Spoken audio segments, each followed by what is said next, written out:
16 ساڵ لەمەوبەر و درەنگانێکی شەوی 21 لەسەر 22 مانگی ئازاری ساڵی 2003 لەگەڵ یەکەم ڕۆژی وەرزی بەهار منکە و بارگاکانی کۆمەڵی ئیسلامی کوردستان لەلایەن ئەمریکا و هاوپەیمانەکانیەوە بێڕەحمانە موشکباران کراو سەدان کادر و ئەندام و پێشمەرگەی بێتاوانی شەهید و بریندار کرد. کۆمەڵی ئیسلامی کوردستان دوای ئەوەی لە سیوێکی ئایاری 2001 خۆی ڕاگەیاند توانی بە شێوەیەکی ڕێکخراو هێزەکانی ڕێک بخاتەوە و هێز و پێشمەرگەکانی لەژێر سەرپەرشتی مەکتەب عەسکەری و لە 6 لەشکردا دابەش بکات کە لە لەشکرەکانی شێخ سەعیدی پیران، خالیدی کوڕی وەلید، لەشکری شارە زور، لەشکری حەمزە، لەشکری سەلاحەدین و لەشکری مهاجیران پێک هاتبوون. دوای ئەوەی ئەمریکا و هاوپەیمانەکانی پرۆسەی هێرشکردنا سەر عێراقیان دەست پێکرد، بارودۆخی نێوخۆی عێراق پشێوی تێکەوت. کۆمەڵی ئیسلامی کوردستانیش وەک هێزێکی سەرەکی و خاوەن پێشمەرگە و بنکە و جەماوەر خوێندنەوەی وردی بۆ پێشهات و ڕووداوەکان کردبوو. لەو کاتەدا و بەهۆی شەیدکردنی مامۆستا عەبدوڵای قەسرێ ئەندامی مەکتەبی سیاسی کۆمەڵی ئیسلامی و 4 لە پاسەوانەکانی لە بازگەی تاسڵوجا سەرکردایەتی کۆمەڵ بڕیاریدا سەرجەم هێزەکانی بۆ بنکەی سەرەکی لە خوڕماڵ بکشێنێتەوە. بە جۆرێک لە نیوەڕۆی 21 ئازار مەڵبەندی شارەزوری کۆمەڵی ئیسلامی و تەواوی هێزەکانی ئەو مەڵبەندە وەک دوایین هێزی کۆمەڵ و دوا قۆناغی کشانەوەی هێزەکان بۆ خوڕماڵ گەڕانەوە.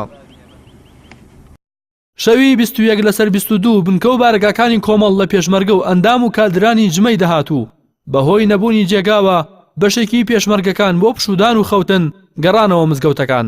سەرنجام کاتژمێر 12:30 خولەکی شەو ئەمریکا هاوپەیمانان یەکەمین موشکی دوورهاوێژیان لە جۆری تۆماهۆک لە دەریای ناوەڕاستەوە ئاراستەی بارگای هێزی ڕاپەڕین کرد و بردومانی بارگاکانی کۆمەڵی ئیسلامی دەستی پێکرد. پاش چەند خولەکێک دووەمین موشکی تۆماهۆک هێزی ئازادی کرد بە ئامانج و بینای ئەو هێزەی خاپور کرد. سێهەمین موشکیش بەربارگای مەکتەب عەسکەری کەوت. موشکبارانکردنی هێزەکانی کۆمەڵی ئیسلامی بەردەوام بوو. دوایین ئامانجیش ملەی سێداران بوو کە بنکەیەکی لەشکری سەلاحەدین تێیدا دەمانەوە. لەگەڵ بەردومانکردنەکان لە دەریای ناوەڕاست فڕۆکە جەنگیەکانیش بەسەر ئاسمانی ناوچەکەدا دەسوڕانەوە. بەهۆی ئەوەی یەکەمین ئامانجی بردومانەکە بوو و دوو جاریش بردومان کرا تەنها لە هێزی ڕاپەڕین 27 کەس شەهید و 12 دیکەش بریندار بوون. بەگشتیش 43 پێشمەرگەی کۆمەڵی ئیسلامی شەهید بوون و نزیکەی 55 پێشمەرگەی دیکەش بریندار بوون. لە پێناو پاراستنی هێزەکانی سەرکردایەتی کۆمەڵی ئیسلامی لەگەڵ یەکێتی نیشتیمانی دانوستانێکی چڕوپڕی دەست پێ کرد و گەشتە ئەوەی کۆمەڵی ئیسلامی بنکە و بارگاکانی لە خوڕماڵەوە بۆ دارشمانە بگوازێتەوە.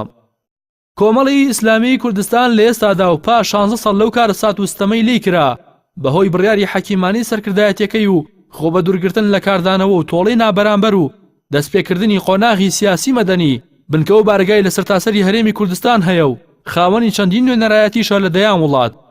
هەروەها یەکێکە لە هێزە سەرەکیەکانی هەرێمی کوردستان و بە درێژایی مێژووی سیاسی خزمەتی خاک و خەڵک و دین و ژینی میلەتەکەی کردووە و بەهۆی ڕازگۆیی و سەرڕاستیشەوە سەرڕای ڕێگری و فشار و گوشار بنکە جەماوەرەکەی لە فراوانبوونی بەردەوامدایە.